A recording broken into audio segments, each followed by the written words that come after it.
The Pax Ottomana operated as a strictly segregated mosaic. Under the millet system, religious and ethnic communities lived side by side, that they existed in separate legal and social compartments. Walking through the streets of the capital, you would hear a dozen languages and see a dizzying array of cultures navigating the same physical space. To hold this fragile structure together, the imperial center made a calculated political choice. They delayed the creation of a unified Turkish identity. Claiming an ethnic core risked alienating the vast non-Turkish populations that made up the empire. This strategy left a vacuum at the center of the state. The educated elite considered themselves Ottoman, while the Anatolian commoners defined themselves simply as Muslim. Outside that center, the world was moving in a different direction. In the 19th century Balkans, neighboring Greek, Serbian, and Bulgarian groups were actively constructing modern national identities, complete with shared histories and linguistic pride. By suppressing its own national awakening to keep the peace, the empire left its core demographic exposed. When the global wave of nationalism finally crashed into the state, the Turkish population lacked the political and intellectual armor to defend itself. That crash arrived in 1912.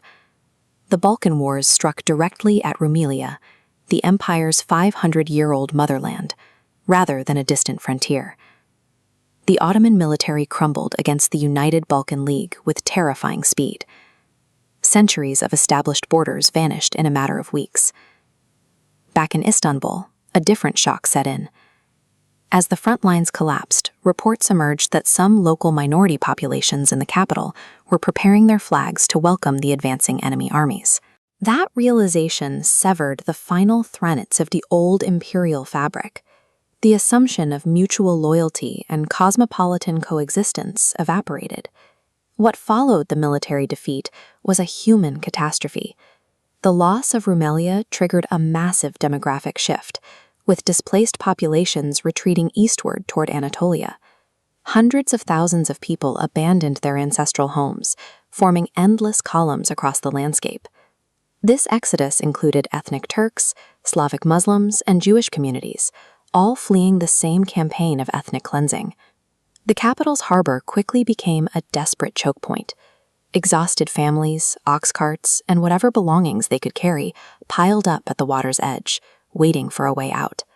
This mass migration imported a profound collective trauma into the heart of the remaining territory.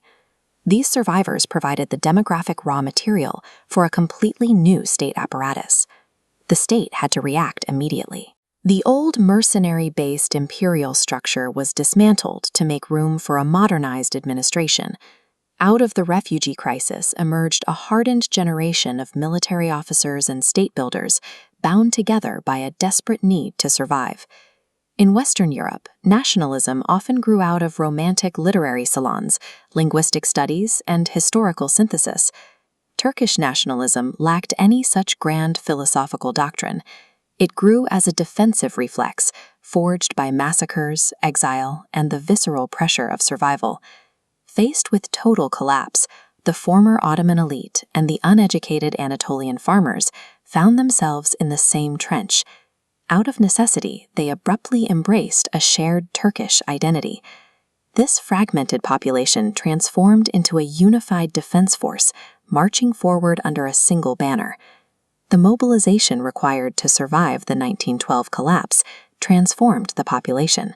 This defensive psychology and militaristic organization became the foundational blueprint for a state built on the reflexes of permanent vigilance.